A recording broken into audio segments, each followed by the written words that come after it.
Estamos otra vez en RCN Noticias, el noticiero de las buenas noticias. Esta vez tenemos otro invitado de lujo desde Canadá, un influencer, también es doctor en filosofía política, también tiene máster en filosofía, también estudió teología, escribió varios libros, así que para nosotros es un lujo tenerte, Pablo Muñoz Iturrieta. Bienvenido, al menos virtualmente, a Argentina, al norte argentino. Estamos en Chaco, en Resistencia, la capital del estado de Chaco. Bienvenido a RCN, Pablo. Muchas gracias y es un honor estar con ustedes, y un saludo enorme también a toda la gente de esa querida provincia de Chaco y de Resistencia, donde también me ha tocado visitar y dar conferencias en varias ocasiones. Ah, bien, qué bueno. Mirá, vamos al hueso, como decimos por acá, en esta zona. Me gustaría, desde tu punto de vista, que sabemos que estás bien formado en lo que es filosofía. Últimamente escuchamos muchas corrientes filosóficas de diferentes orígenes, ¿no? Y vemos que tenés una visión bastante global y me interesa mucho ver desde lo macro. Estás en contacto, sabemos, con muchos países de América, en lo que es político, en lo que es educación y en montones de cosas, y nos gustaría que vos desde el punto de vista científico puedas decirnos qué influencia tiene la filosofía desde nuestro punto de vista cristiano, decimos secular, ¿no? Una filosofía secular, que no es bíblica, que no está basada en valores de la Biblia. Vos seguramente tenés estadísticas y conoces muchos testimonios de otros países. ¿Qué puedes contarnos acerca de los efectos de la filosofía secular en las diferentes esferas de la sociedad? Bueno, yo creo que hay que distinguir, porque una cosa es el secularismo, que pretende dirigir nuestras vidas sin ningún tipo de valor o de guía sobrenatural, sin ningún tipo de reflexión bíblica, por ejemplo, sin ningún tipo de influencia religiosa. Y esa es una ideología, el secularismo. Una ideología que surge especialmente con los movimientos liberales en el siglo XVII y siglo XVIII, que tiene varias vertientes. Una de las más fuertes, anticristianas y ateas y laicistas, es la versión francesa, que desemboca en la Revolución Francesa, obviamente, y que está teniendo un impacto gigantesco en el mundo actual. Pero por eso yo decía, hay que distinguir el secularismo de la filosofía, porque la filosofía en sí es una ciencia que busca la causa de las cosas. Y por lo tanto, si nosotros vamos a los filósofos paganos, por ejemplo, que dieron origen a la filosofía, vamos a la escuela de Atenas, vamos a Aristóteles, vamos a Platón, la cuestión de Dios era la cuestión fundamental para estos filósofos. Y es por eso que, por ejemplo, Aristóteles, y tanto Platón como Aristóteles, pero Aristóteles de manera especial, él escribe toda una serie de libros relacionados a la política, relacionados a la ética. Está la Ética Nicomaquea, donde habla acerca de los valores y la conducta humana. Y es increíble cómo un filósofo como Aristóteles, que a pesar de ser pagano, usando de la razón y el sentido común, establece un ordenamiento de cómo debería vivir el ser humano. Y si nosotros, por un lado, tomamos los valores bíblicos y por otro lado tomamos la ética a Nicómaco de Aristóteles, vemos que hay una coincidencia total. Hay una coincidencia total. Por eso el cristianismo, una de las grandes cosas que realiza es rescata lo bueno, lo rescatable, lo valioso del paganismo, y en ese sentido rescata la filosofía. Recordemos que de los primeros cristianos tenemos a Justino, tenemos a Tertuliano, que comienzan a debatir no solo contra judíos, sino también contra paganos, los grandes debates de los primeros años del cristianismo, donde hacen uso de estas herramientas filosóficas para poder entonces demostrar la veracidad de la fe cristiana. Y fíjate que entonces la filosofía se impregna de toda esa tradición cristiana, dando origen a lo que podríamos llamar una filosofía cristiana, por así decir, pero que luego, por influencia de ideologías que están en la base, curiosamente, del marxismo, del socialismo, de todos los males que vemos hoy en día, de la ideología de género, son estas ideologías las que pretenden vaciar la filosofía de todo ese contenido valioso, y la vuelven, o pretenden que se vuelva secular. Y ahí es cuando tenemos el secularismo. que es una ideología peligrosa, que es una ideología que está detrás de la ideología de género, que está detrás de muchas políticas globalistas de las Naciones Unidas, del Foro Económico Mundial, de muchos gobiernos realmente que están pretendiendo incluso legalizar aberraciones como el aborto, cuestiones como las uniones del mismo sexo, la adopción por parte de parejas del mismo sexo, todo lo que tiene que ver con vientres subrogados, la objetivización del ser humano hasta llegar al extremo del aborto y la eutanasia, por ejemplo. Que eso es el impacto, obviamente, del secularismo, que hoy en día también es profundamente progresista. Ni hablar de lo que es pedofilia, que también te faltó mencionarlo, que también... Cierto, sí, totalmente. Terminamos. Totalmente. Podemos agregar ahí toda una serie de perversiones. Fíjate que hay un autor de la nueva izquierda, Marcuse, de la Escuela de Frankfurt, que él decía que había que tomar la causa de todas las perversiones, así lo decía. La causa de las perversiones y politizarlas, volverlas activismo político.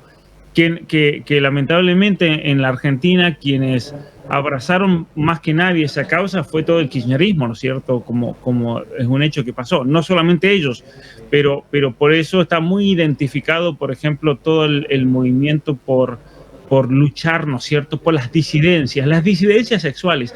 Hoy escuchamos muchas personas de esa supuesta comunidad LGBT hablar de las disidencias sexuales. Lo que pasa es que usan esas palabras lindas para tener que ocultar ciertas perversiones sexuales que buscan normalizar en nuestra sociedad.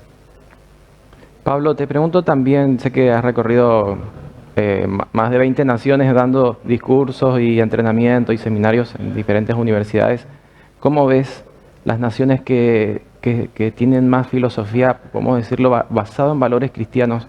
¿Vos podías catalogarlo desde el punto de vista científico tuyo como positivo, entonces que una sociedad practique valores cristianos? Te digo de esa forma porque, como te decía recién, en Chaco, Resistencia, somos aproximadamente un 30% de los habitantes es cristiano evangélico y después ponerle un 60, un 70% católico, así que abunda una filosofía mayormente cristiana. Por eso te pregunto, desde tu punto de vista, conoces el mundo bien, lo ves positivamente, entonces... Mira, eso es una buena pregunta esa. En el continente americano en general hay una presencia cristiana de distintas denominaciones muy fuerte, obviamente, ¿no? En países como Argentina pasa eso, en Resistencia, pero vamos a Salta. En el norte argentino se nota mucho más, obviamente, pero vamos a Colombia, vamos a México. Son países donde el pueblo es profundamente religioso. Y cuando digo eso, religioso, me refiero a que tiene conciencia de una misión trascendente, de que existe Dios y que obviamente debemos respetar esa ley divina en nuestra vida normal. Pero hay una gran paradoja en nuestro continente americano, que si bien tenemos pueblos que más o menos son profundamente cristianos, la clase política es profundamente secular, profundamente atea, en algunos casos incluso profundamente masónica, como pasa en países como Uruguay o como en México, que es bien claro y abiertamente. Entonces tienes una clase dirigente que no representa al pueblo. Esa es la gran dicotomía.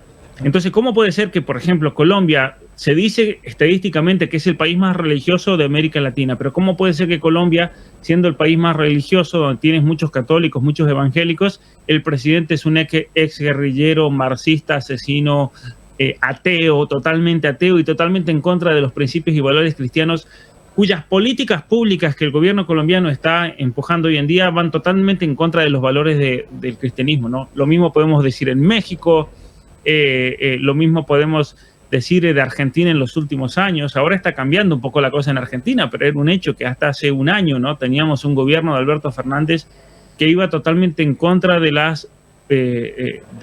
los valores del evangelio por medio de sus políticas públicas. Lo estamos viendo en Chile con un Boric que realmente es un gobierno nefasto que está destruyendo incluso económicamente a ese país hermano. Entonces, lamentablemente, fíjate que cuando se dejan de vivir los valores cristianos en una sociedad, se comienza a descomponer esa sociedad.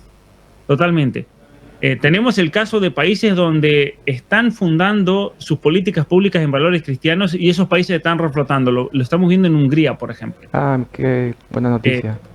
En Hungría es un gobierno donde hay si no me equivoco, es evangélico el presidente Orbán, el primer ministro de Hungría, pero es una coalición de gobierno formada por evangélicos, por católicos, por gente que se ha dado cuenta de que si Hungría tiene que levantarse para arriba, hay que hacerlo por medio de los valores cristianos. Y entonces hay toda una serie de programas interesantísimos lo que están haciendo en Hungría para apoyar a las familias, para apoyar a la gente que tiene hijos, para apoyar a los abuelos, para el núcleo familiar que se mantenga junto. Toda una serie de políticas públicas que van incluso hasta el hecho de pagar menos impuestos si tienes hijos, ¿no?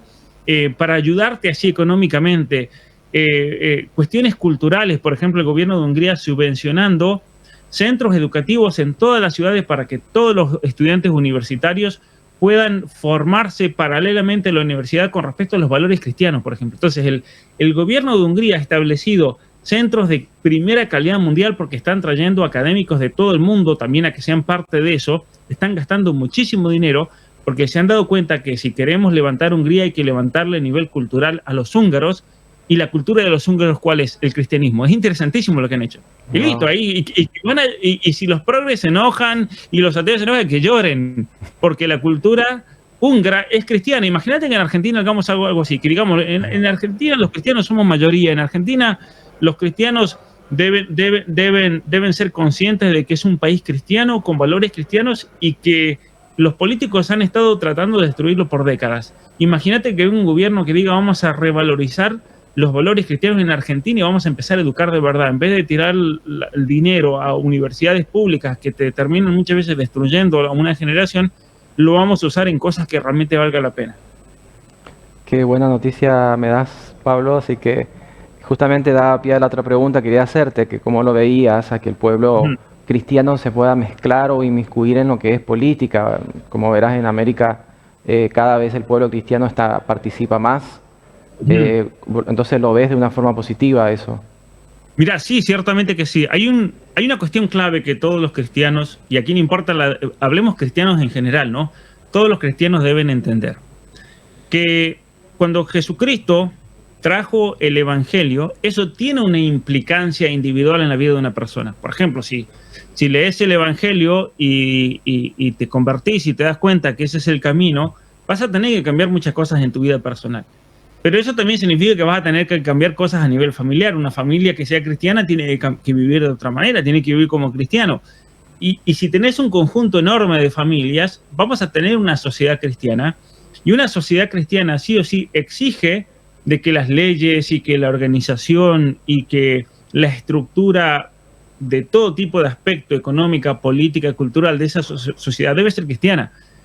Que así fue como se forjaron las naciones cristianas. Pensemos en Europa, todas las naciones europeas en su origen eran naciones cristianas o pueblos cristianos, y eso dio lugar a un sistema de leyes, un sistema educativo, de universidades, de hospitales, todos los avances de la cultura occidental que después los chinos, los japoneses, los coreanos, todos fueron a copiar a Europa porque de ahí sale el cristianismo.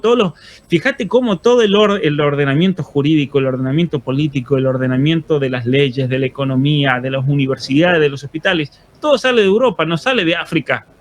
Sin faltar el respeto a los africanos, pero no sale de África, no sale del continente americano, sale de Europa, y de Europa esto se esparce. ¿Por qué? Porque la misma fuerza del cristianismo lleva a remodelar y a mejorar la vida de las personas. Y por lo tanto, el cristiano, yo creo que tiene que ser consciente de que tiene una función social que cumplir, y es muy importante que el cristiano entonces se involucre en la política. ¿Para qué? Porque muchos progres y muchos ateos dicen, no, los cristianos vienen a imponernos, se meten en la política para imponernos su modo de vida. No nos metemos para imponer nuestro modo de vida, nos metemos... Disculpa que te interrumpa, sí. O por ahí te argumentan imponer su fe.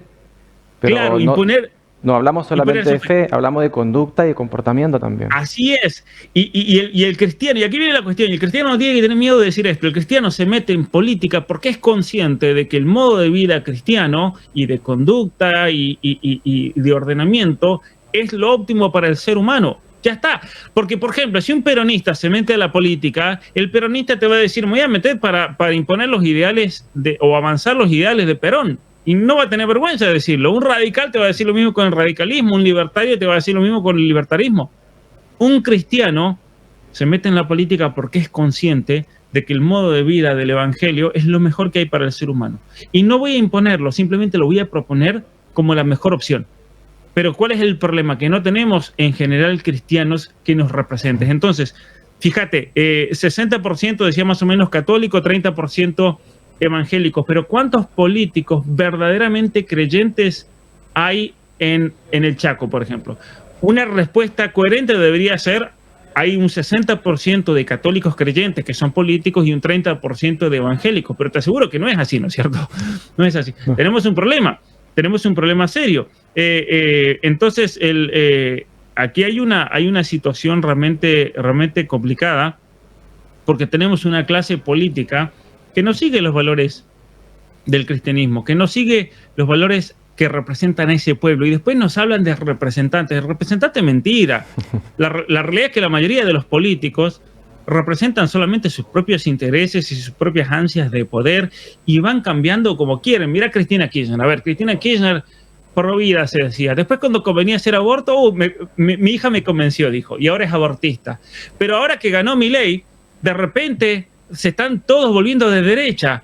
La misma Cristina es de derecha, lo dijo los otros días, el mismo Moreno de derecha. Se están todos volviendo de derecha porque se dan cuenta de que es el discurso que tienen que hacer para el poder. Lo único que les importa es el poder, y eso es un problema serio realmente.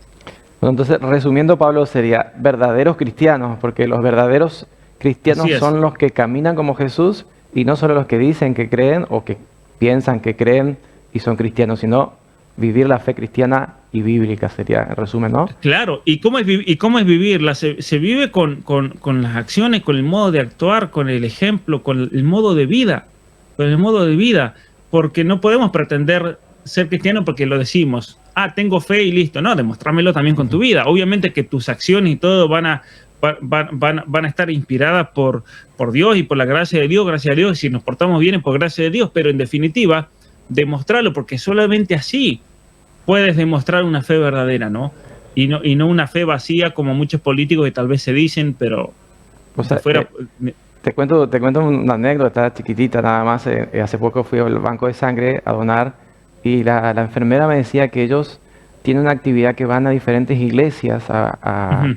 por semana a buscar, porque de 30 donantes de las iglesias, por ejemplo, toda la sangre que ellos sacan es buena, es saludable, porque no se drogan, Ujú. no toman, Claro. no tienen relaciones sexuales extramatrimoniales o ese tipo de cosas. Y ellos de los 30 dadores, ellos sacan mucho fruto de esa sangre, y en cambio de los que van y dan, tienen enfermedades venéreas, montones de problemas de adicciones, cosas que al final Claro. terminan perdiendo dinero, porque de 30, 10 solamente les sirve. Así que ahí yo veía cómo lo bueno que es a la sociedad tener una comunidad cristiana sólida. Totalmente, y eso se ve en los datos. Por ejemplo, en mi libro Atrapado en el cuerpo equivocado, en el capítulo 3, yo pongo un principio que es del Evangelio: por los frutos los conoceréis.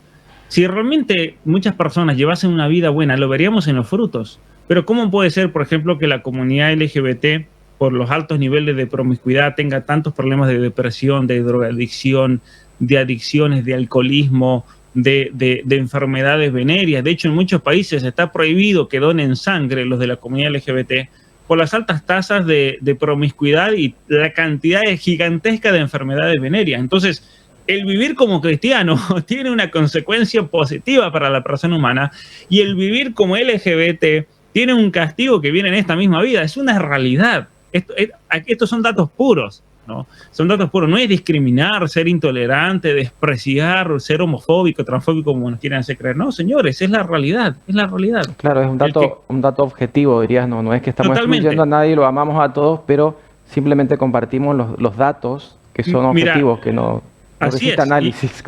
Y desde el punto de vista cristiano, una persona así, supongamos que esté Jesús entre nuestros días, ¿qué le diría a Jesús? Jesús le diría: vete y no peques más. Cambia tu vida, deja de pecar, cambia tus actitudes, deja todos tus vicios, deja todas tus inclinaciones, deja tu droga, deja tu alcohol y sígueme, ¿no? Esa es la condición que pone Jesucristo, ¿no? Que es muy fuerte, pero tiene una implicancia social muy grande también, porque entonces estamos hablando de que en definitiva, lo que se busca en la sociedad es cristianizarla y eso tiene como requisito el que se convierta también. Claro. Por eso también el trabajo espiritual, por ejemplo, que hace un religioso, que hace un pastor, que hace un sacerdote, que hace un verdadero profeta de Dios, es muy importante para el punto de vista político. Claro. Es muy importante, es clave para todo esto. Mira, Pablo, estaría horas hablando con vos, pero lamentablemente esto es televisión.